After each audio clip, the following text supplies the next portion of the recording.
Hello, welcome back to First Thoughts. I'm Simon, this is Justin, and today we're giving our first thoughts on Avatar 3, Fire and Ash, which of course was directed by James Cameron, as of course another installment in, one of the most successful franchises of all time. Well, that was a movie. Okay, recap of the franchise so far. I thought the first one was one of the most boring movies I'd ever seen. It was Pocahontas with blue people. I didn't see that one in theaters, so I decided to see the second one in theaters because I was like, well, everybody said it was good because of seeing on a giant screen, so I was like, I gotta give it a chance. So I saw the second one in the theaters. I reviewed that one. If you saw that review, thanks, you've been around. I actually enjoyed the second one. I didn't think it was a great movie, but I think I gave it a 6 or a 6.5. I enjoyed it, thought it was decent. This one, God, I wish I had just gone home. How do you feel, Justin? I enjoyed it more than you, but I don't expect anything walking into these movies. I saw the first one in theaters. I liked it a lot just because it was one of the first IMAX films I ever saw. That was pretty cool. I mean, visually seeing it in IMAX was incredible. Does it hold up nowadays? I don't know, but back in the day, phenomenal. Was it a great film? I didn't care. Yeah. My interest kind of died in that franchise there. I don't know that I would have seen the second one if not. Well, I don't think we reviewed the second one together. No, I saw it by myself. Yeah. If not for my roommate's extreme love of this franchise for some reason. That's bizarre. Yeah. We tell him that all the time, but he admits it, but he's just like, I just like It's like your favorite fast food being like Arby's. It's like, you exist? Yeah, I mean, and I'll admit, and I did in the last review, I think the visual effects are astounding. It's better than anybody else in the business. It looks great. I'm amazed by it. But as George Lucas famously said, visuals don't make the story. They only supplement or something like that. And, George Lucas forgot that was a thing eventually. But it's one of those things where it's like, it looks really pretty. It does. And if there's a half-decent story attached, then I'll be invested, like the second one. Was the second one a great story? No, but they took the first plot, which had been done a million times, and they expanded on it and did something a little interesting that I got invested in. Even if it was still a little silly, a little bit stupid, I just was like, okay, it's fun. This one did not expand on anything. I mean, sure, there's a little bit of world building because you add in the fire people, but you learn nothing about add them. a new tribe. Everything else about this movie is a retread of 2. This is what they would refer to in the TV world as a filler episode. Nothing fucking happened. So, Hey, we had a couple things happen. Just like half the episodes of The Walking Dead when they would just sit around talking the whole episode, that's what I feel like I just watched for 3+ hours. I know, literally some things happened. Some things that are setting up for future movies to possibly be interesting happened. Hey, Nothing interesting happened here, though. a ton of people had their character arcs expanded. We had some resolution for some people. I don't know. I didn't think anything interesting happened. Interesting is a strong word. I preferred the second one. Oh, absolutely. I don't know whether I preferred this or the first one. This just has a lot more going on than the first one.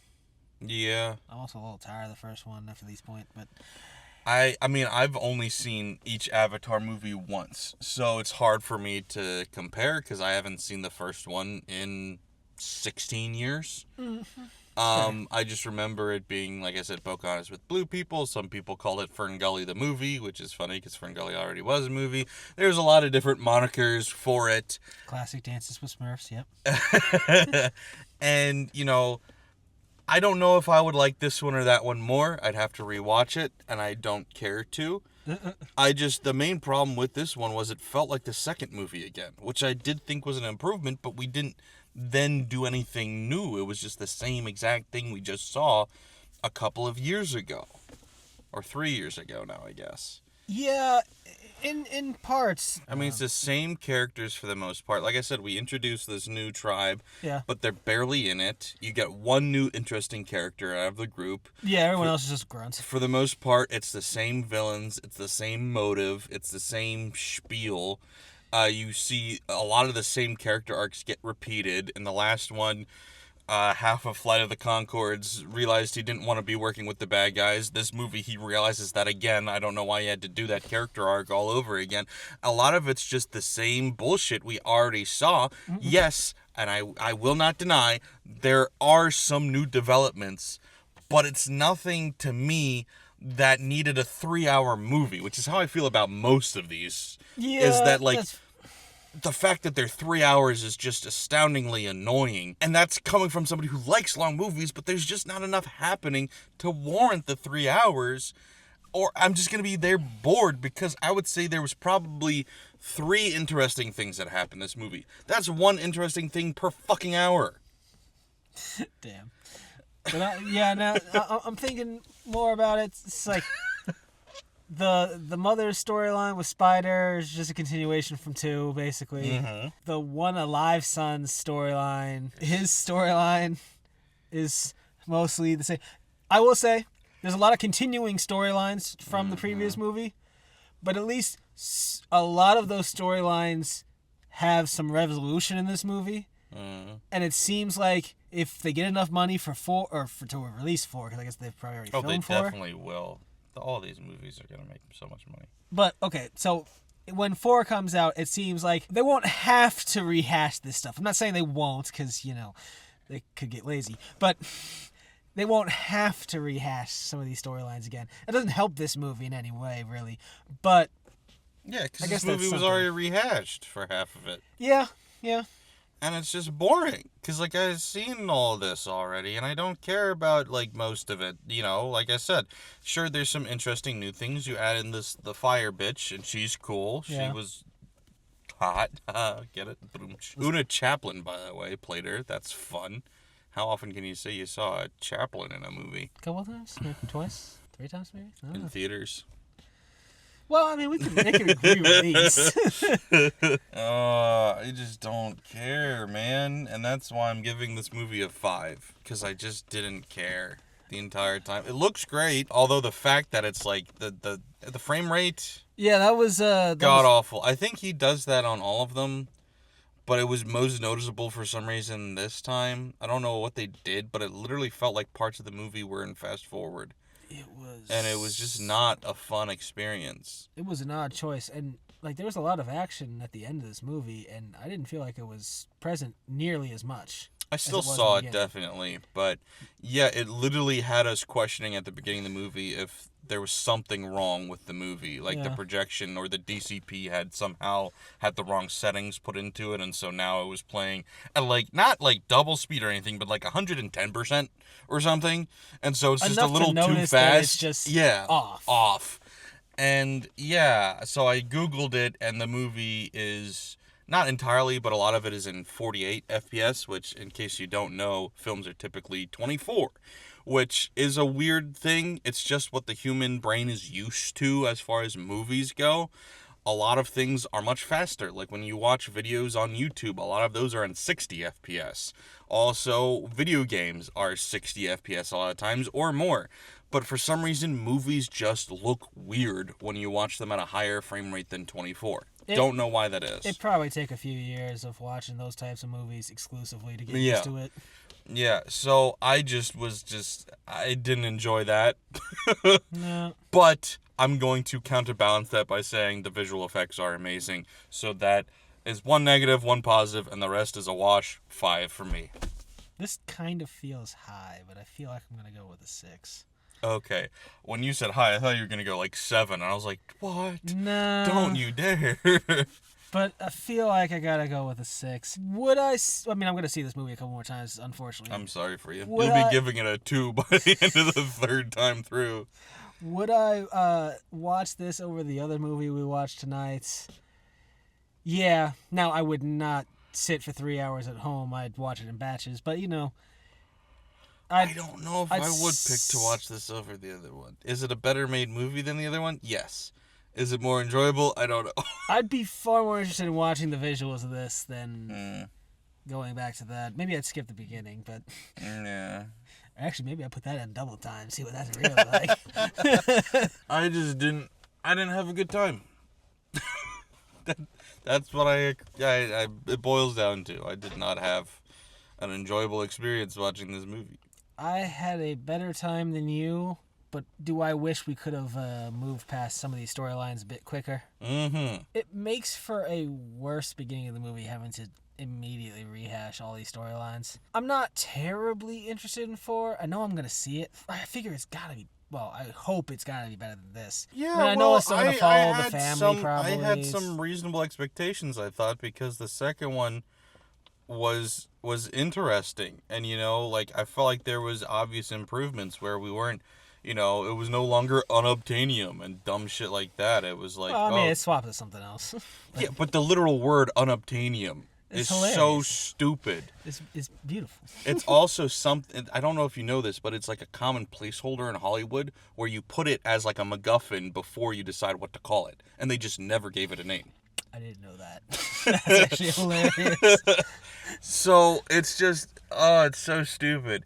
And the second one, I was like, okay, they kind of righted some wrongs, expanded the universe, they made it a little bit more interesting. Yep. It's not Pocahontas anymore; it's its own thing a little bit. Yep. And then this one just didn't take. All momentum was killed for me. Where I'm not saying it's an outright bad movie, but I gave the first one a 5, I gave the second one a 6, and we're back to 5. Like, we're back to square one. We haven't done anything new or interesting, and that's just disappointing because it had built up some goodwill in the second one for me, and now I'm just completely disinterested again. Yeah, it was a lot more interesting. There was so much more of the world added in the second one than this one. I mean, this one, we've still got the same, we've still got water tribes, and we've still got tree tribes, or whatever whatever they call themselves. No, the sky tribes are the humans, so I don't think they're air or anything like that. But tree tribes or whatever, and then we've got the same sky people from the second movie, at least. Yeah. Like, I don't recognize basically anyone new from that one. Yeah. Same stupid lady in charge that's an idiot. Yeah. Good old Carm. Loved you in Sopranos. Same storylines for the main characters. Yeah, they're still wailing the whole time. And it's like, okay, you said that already. And then same storyline for the Colonel. Yeah, he still wants his son. And then it's just all the people he's working for have a slight twist to their storylines now, or they have some new thing they need. Yeah, not to say exactly but what barely, because they still. I know that they are distracted by that, but they also are just there to wail still. Yeah, that's where the money's at. Yeah, but the other thing makes it easier to obtain the money. Well, then fucking just make the plot that, so the movie starts with them leaving, and I thought we were going to stay gone and do something interesting, but we didn't. They introduced these, hot air balloon avatars, or Na'vi, and I was like, that's fun. Yeah, I will say it's reminded me of fucking Gulliver's Travels. It would just be another rehash, though, basically. Sure, but at least it would have been disguised as something new. Yeah. We're getting into spoilers now. We didn't like it. It was... I'm easier to please. It was a movie. Sure was. Thanks for watching, guys. Please leave a comment, share, all of that. Bye. So, spoilers. Okay, so the movie starts, and right away the plot is, hey, we can't keep Spider-Boy here. Spider-Monkey, he can't stay with the water people. He's gonna die. Yeah, so we need to take him back to be with some real people. So then they're like, all right, well, we'll go on an epic quest. And you're like, okay, a 3-hour epic quest movie, sure. And that lasts about 20 minutes.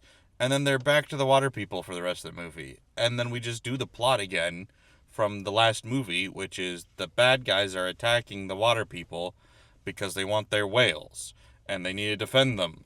The difference is, there's 2 key differences here, is 1, Spider-Monkey has been gifted magical powers that he can now breathe due to a symbiote growing in his lungs. So now the bad guys also want his lungs. Secondly, second bonus, is that the bad guys have added some new bad guys, aka the fire people. Other than that, the plot is the exact fucking same plot. Yeah, kinda. They even end with a giant battle on the ship, which we just did in the last one. Yep. We have to have Spider Monkey trying to decide if he's going to kill his dad or not. And ultimately he decided he wants to, but isn't a good shot. So it's like, okay. And then Dad supposedly kills himself, but he didn't, because he didn't see the death blow. So he's going to be the bad guy again in the fourth one. Yeah. Yay. Can't wait for that. And it's just like nothing moved. So what has progressed so far is now the whales have decided to partake in the fight. Okay, the Ents have come to battle. Fair. Yep. Thank you, Merry and Pippin. The Spider Monkey can now breathe, which is a huge, I guess. It's not just he can breathe. He's basically become one of them. Besides, that is true. the blue people. He also grew the tail thing, and boy, did they rape each other a lot in this movie. No, just her. No, the bad guy, but also the good guy then grabs her. Yeah, no. It was just with her. Yeah, She was either doing or receiving. There was a lot of movie. rape involving poor Una. And so it's like he's now this wonder child in a way, but also we kind of expanded Sigourney Weaver's character, which we're still hinting at vaguely that she is Anakin.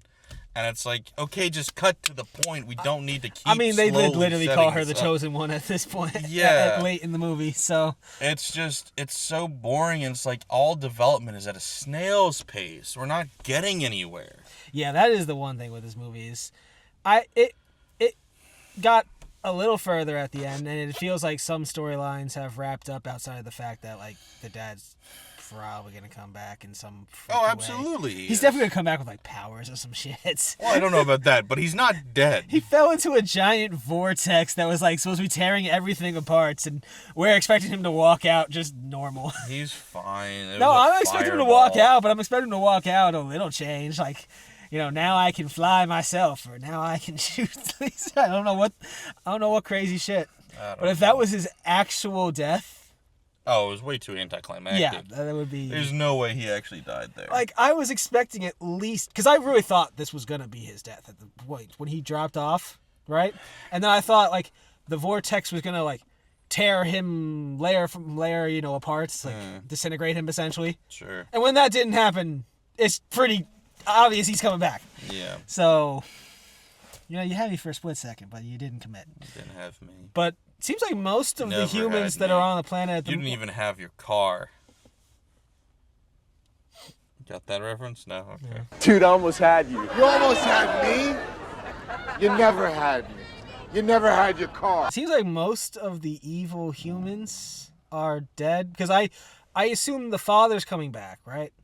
But I don't assume most anyone else is coming back from this. Like, I don't expect Karn. His other Avatar buddy, because he wasn't there at the end, or at least we didn't see him. Well, if he wasn't there, then yeah, he's still alive. But like, people who are in that vortex, I don't expect pretty much any of them to come back. Yeah, it's besides mainly the gonna father. be, I think, the evil Avatar moving forward are the bad guys, which I guess that's an improvement. We're moving away from the whole eco messaging and it's just gonna be action I theory. guess it's an improvement, but like, what's his motivation now? Like, because it's Death. not even just revenge. Yeah. Because he had the little acceptance. Yeah, shouldn't have shot me in the bicep, but I'm still gonna save you anyway. And Yeah. then he has a little moment. He throws himself off. So like, No. it can't be revenge on the kid. So is it just gonna be I want my son for the fucking fourth time? Yeah, I Or did third actually. time, I guess? I did think for a minute he was gonna turn good, and maybe he still will. But like, there was that conversation Jake Sully had with him about halfway through the movie or so, where he's like, the guy you have the memories of is dead. You're free to be whoever you want. You don't have to be that guy. Yeah. And he had a moment of hesitation and like he was thinking about it. So I think that's gonna come back next movie or two. Which Maybe. if then Una becomes the main villain moving forward, she's a much more interesting villain than he is. Yeah. So I wouldn't be mad about that. Well, She she's was got- by far the most interesting thing about this movie. Unfortunately Then for again, her, crazy bitches are my type. see, and you gotta add in this time it's crazy fire bitch. Yes. You know. And drugs. That adds. And rape. Yep. That some of It's those not add rape if you enjoy it. some of those add points. Some of those. I'm not gonna say which ones, okay? Rape. What was with the fucking general lady going to abandoned ship, walking away, and then 15 minutes later we cut back and she's the only one left there? At first, we thought that didn't make any sense at all. But then I thought about it some more, and it makes perfect sense, you see. Oh. The captain goes down with the ship. She's not a captain. She's a The fucking captain general. goes down with the ship. Find a captain then and make him go down with the ship. She's a general though. She gave the abandoned ship order. She goes Yeah. down. I think what really happened was she just walked calmly away and then everybody sprinted to all the lifeboats. And so by the time she got there, they were all gone. And he's like, ah, shit. So then she just walked back to the Yeah. bridge. Her sticking around kind of did make me forget about this. They were supposed to potentially evacuate, so I guess there could be more people around. Well, you heard people. I love this movie for the amount of people in the background shouting dialogue that's like supposed to make the plot make more sense, but you did hear people go like, "Run to the lifeboats, let's go." Yeah, no, I did hear that. I just don't remember seeing anyone in lifeboats afterwards. And it's a because of key- her, I start to question whether they even made it. It's a key component of high budget movies. When you don't want to reshoot, you just have people say shit and to make it make sense. Like when they're all shooting at the, Flight of the Conchords guy and his giant bulldozer, Yeah. you hear the characters run up with their guns and go, "Shoot at the cameras," so that we wouldn't question what they were doing. Yeah, I did you hear need that. some exposition from some random unseen characters. Well, so that things listen. make I didn't sense. know there were cameras visible for them to shoot. And then I didn't after know they- either, after but they now I said- don't have questions. after they Thanks so said that, the much. camera started getting knocked out. It was great. Yeah, it was great. I love it. I love it so much. Let's see what else we got. Oh, the mother still hates Spider, still wants to kill him, and then, eventually accepts him for. Well, it's because she had a really deep moment when there was red paint on her hands. Oh my god! And she's like, "Oh my god, it's like there's blood. Blood. I've got blood on my hands. It's my fault that my husband's killing this pink ass." Yeah, kind of. But then he got invited to the cookout at the end, so it's all okay. Yeah, he got his, they laid hands on him moment, stood in a circle. Very much reminded me of, for my Game of Thrones fans out there, Daenerys with her people. They'd always end with, like, her in the center and a giant, like, patterned circle forming around her. Same shit here. Totally get the reference. You saw what happened there? Basically the same shit with Ah. Amelia Clark, a bunch of brown people, and them forming a circle around her as we pan out overhead of the circle to show Speaking you. of Amelia Clark, why is she never in anything? I think she is, honestly, one of the prettiest people I have ever seen in my life, and she's never in anything I watch. It's crazy. I think she's just been in a lot of trash since That's fair. Game of Thrones, and maybe that's hurting her. Because I've seen her in a few things, and maybe one of them was good, and it wasn't completely her. She's just in really bad shit.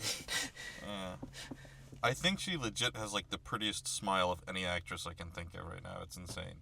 And I never get to see her face in anything. It's a shame. Yeah, I would like to see her in more things too, but yeah. But the family's all together now. Everyone's loving each other. Or dead. Jake respects his son now, and I guess For is some reason. fine with him being kind of reckless. And the son, I guess, is no longer going to be reckless because now No, he's he's going to be a gonna good keep being leader. reckless because it paid off. But now it's not gonna look reckless anymore. It's gonna be like Jake doing stuff now. It's just gonna be like what leaders do now. Because it's gonna work out in the end, maybe. The new tribe is just rather uninteresting. Yeah. They're just a bunch of tree tribe people who lived near a volcano that burned down their trees, Yeah. and now So they're they're dirt evil. people. They hate Awa because their trees got burned down. Yeah. And they're okay with using technology. Because they Which, hate Awa. I mean, Zoe Saldana ends up using technology anyway, so I don't know what the difference is. She uses the grenade arrows, which were hilarious, because she threw one on the ground. Nothing happened. Love that.